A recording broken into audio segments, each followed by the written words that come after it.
Going live onto Facebook.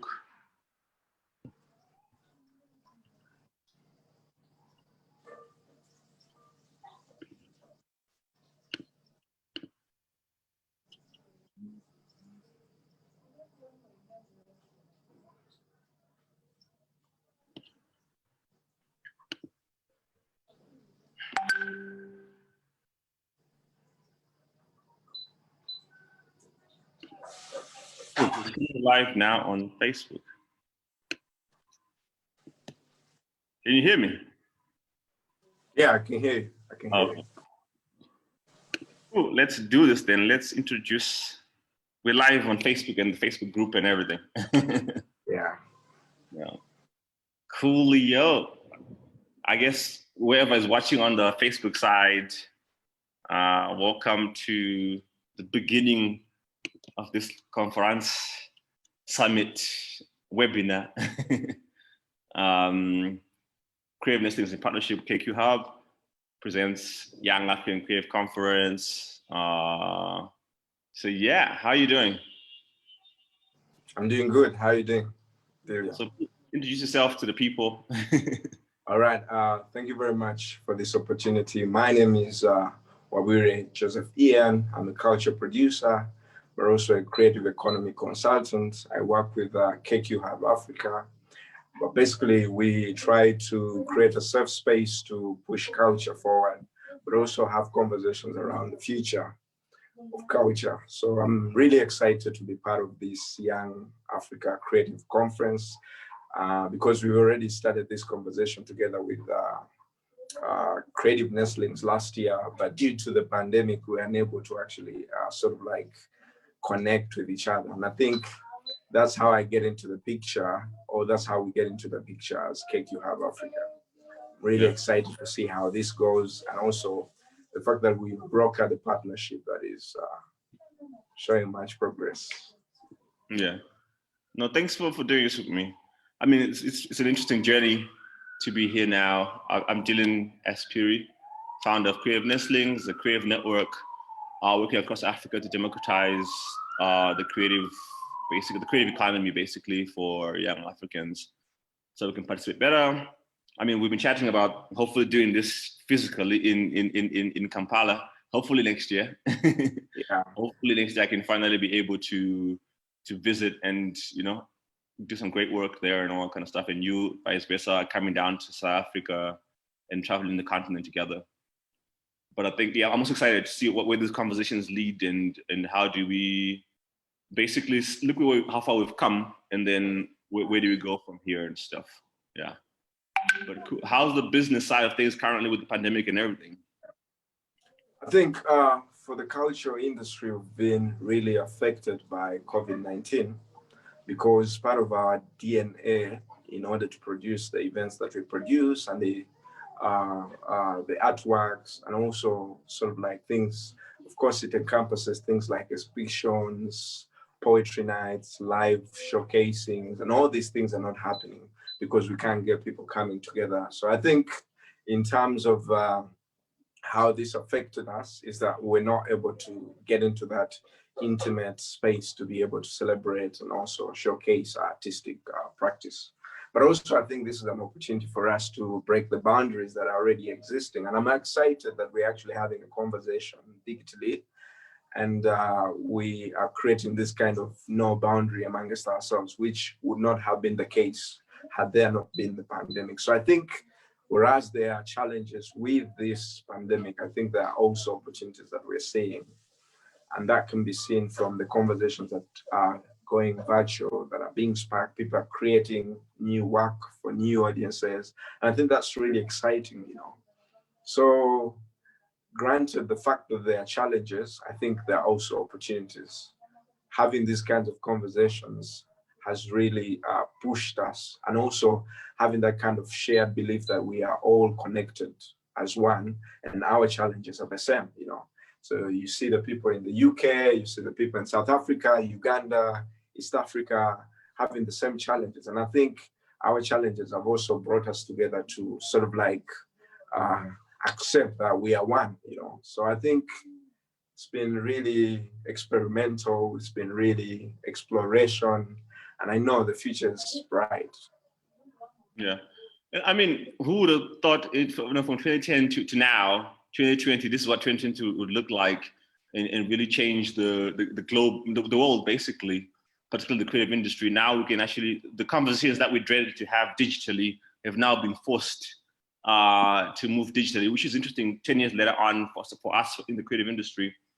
It's creative and interesting to see, like now, for a long time I was anti-Zooms and all. I wanted physical event. I wanted to be with people and all that kind of stuff. Yes, you do a Zoom if it was necessary, but it wasn't always the number one thing to do and stuff. And now we're here, almost like finishing a decade and saying, okay, you have no choice but to be digital in your approach to whatever you're doing and stuff, as much as you love physical and stuff. And I think that's one key insight that I'm seeing from the last 10 years, that actually the world has been pushed towards that digital creative landscape, basically, beyond the Instagrams and Facebook, but our conversations and our meetings are forced to be fully digital and stuff. Yeah. I just don't know what you think about this, but don't you think that people are a little bit virtual lagged, like they're tired, And I think that's something that has really been coming up, like people saying, there's an opportunity, but we just don't want to be behind screens. And I think that's typical about creatives and culture professionals, because they think being together in one space is actually something that is more progressive in terms of pushing, But this disconnect and having ourselves into this, I'd like to get sort of like an insight from your side, like how has it been in terms of the South African creative scene having to embrace this digital space and taking on? Yeah, I mean, it's been gradual. Also, there is digital fatigue now a little bit in terms of the Zooms and the Insta Lives and everything and stuff. A lot of people are saying, oh, but why another Insta Live? What is it for? And so, I mean, connectivity also becomes a big issue there. I remember in 2018, we tried to launch a mobile network here in South Africa for the creative industry, which failed. But then even in that, it showed that actually connectivity is paramount to creatives being able to communicate and work and stuff. So there is digital fatigue, and I think some of the digital fatigue comes from frustration when you are on a Zoom call and the connectivity is bad. Like now here, you'll see lightning behind me because literally all of a sudden there's a storm in Johannesburg today, which could mess up my network for this whole weekend and stuff. So unfortunately, those things that I think that cause a lot of digital fatigue. It's more the quality of the connection. And I think if the connection was more stable, I think more people would be doing lives, because then it'd be Netflix quality, basically, right? Then people, I think, would be able to have more conversations, use it more as a tool. But it's quite frustrating to be on Insta Live and it keeps breaking. I think that's one of the reasons why I stopped doing Insta Lives as much, because the connectivity was just a big issue and stuff. So I'm seeing that a lot here. Is that a lot of people that's the biggest frustration. They're not necessarily tired of the content coming out of their lives. They're tired of the glitchiness of that's coming out of that digital landscape in terms of the Zooms and the Insta Lives and the Facebook Lives and the YouTube Lives and everything.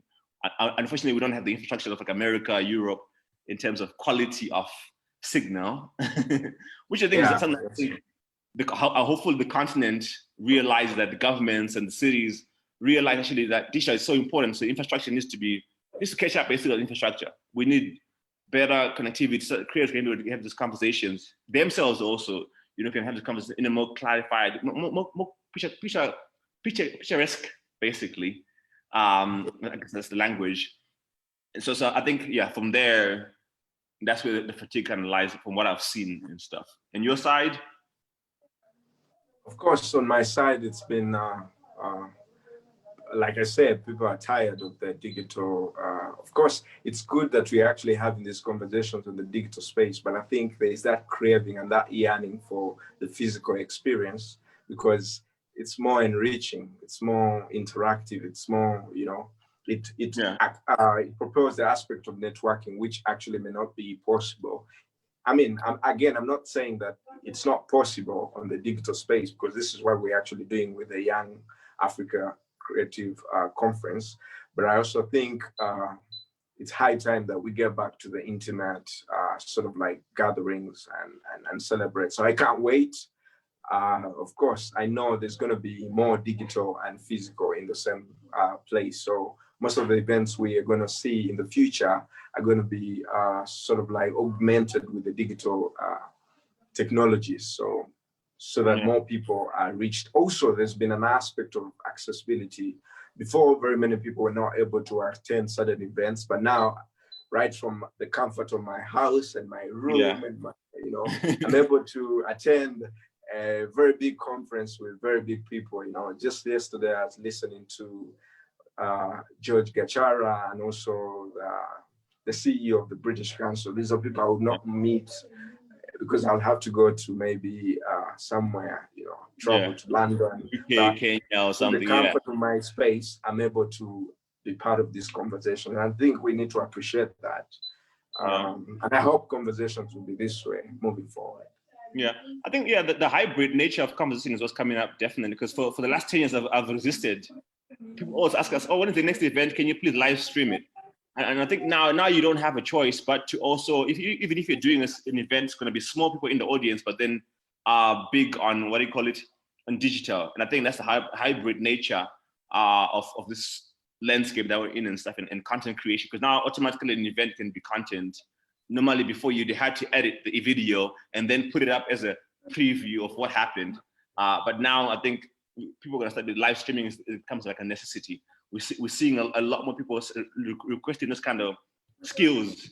Can someone help me live stream an event we're doing, live stream a talk we're doing, live stream a music event or whatever and stuff. So I think that's where we're going based on where we're coming from in terms of the physical event structure. I think are now quite solid across Africa in terms of content creation and talks and everything. But I think the digital landscape, I think, is going to really bring out some really interesting stuff. Yeah. No. Dylan, since this is sort of like a gathering of young people, I would like to get a sense of what our role is as culture producers, as creative directors, or people that actually platform these kinds of networks. What is that thing we have to think about when we are trying to create these kinds of spaces to be able to be in sync with the desires of today's young person who's a creator? And I think we need to speak about that for your particular experience. I mean, I think our role on as cultural producers and connectors and people that have access to resources and opportunities and knowledge and stuff and networks, I think is to share that, right? And to actually that's more accessible, democratize that space, basically. That's how, for creative nestlings, the next 10 years is ensuring that democratization of the creative industry happens. Because the first 10 years, our idea was to build community. Now I think it's the democratization of that landscape, so that any creative can get almost leveling the playing field for every single creative, basically, financially, mentally, and all that kind of stuff, and physically, and of course digitally and stuff. Making sure that that landscape is a bit more democratic, well, not a bit, but just purely democratic. That way, there's less the haves having only and stuff. So that's our role, I think, from our perspective. Yeah. Also, to add to that, I think we also have to encourage more young people to take on the opportunities. And I like what Creative Nestlings is doing, because you are platforming a number of young people across the continent, and you are sharing opportunities that are available. I've been part of your network, and I think that's brilliant. The fact that at this moment, what we need is resources that can help push us. What we need at this moment is a shared voice, and I think part of what this Young Africa Creative Conference is about is to spark conversations around how do we work together as young people within the creative industries in Africa to push culture, to push art to the forefront, and also coming from a space where not very many opportunities are there. And we have to also accept that there are not very many opportunities for creators. And also the conversation has to be more about how do we, when you talk about democratizing spaces, we also should think about how do we democratize opportunities for young people, young creators on the continent to be able to explore, to be able to access, to be able to be appreciated for what it is that they are creating. And I think I would like this to come out of the conversation at the end of the conference. And this is what I'm looking forward as well.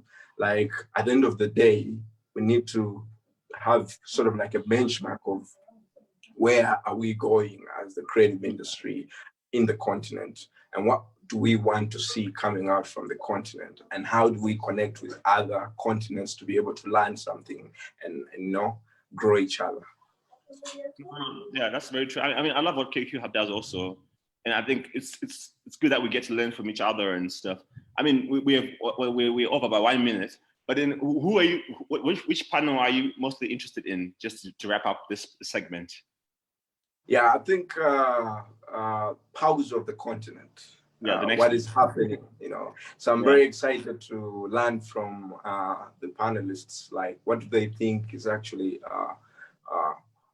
making the rounds on the continent. Like if people want to tap into the space to support creators or to work with creators, what is that thing they have to look forward for? So I'm really excited about that, and I hope more people can also join us to be able to have a great experience with this conference. Yeah, that's pretty much it. No, I think I'm also similar with you there, and to listen to Felipe, to listen to Josiane and Lulama, to see what the continent has been like for them for the last 10 years, and also where they see the continent going and stuff. So I guess with that, let's wrap up this segment, and in about 8 minutes, we'll get into the next one and stuff, which will be led by me and stuff. And then me and you also will catch up at the end of the conference to kind of wrap up the day and stuff. But yeah, you're gonna be around, so yeah. But thank you for participating in this and doing this with us. Yeah. Thank you so much for being open to a collaborative endeavor. And I think this is gonna push us forward to see that we champion the culture. And I think that's what we are doing. Yeah, and next year, live in Kampala, the conference. Yes, and that's what we're looking forward to. Yeah. Thank you. All right. Cheers, man. Take care. Cheers. Take care.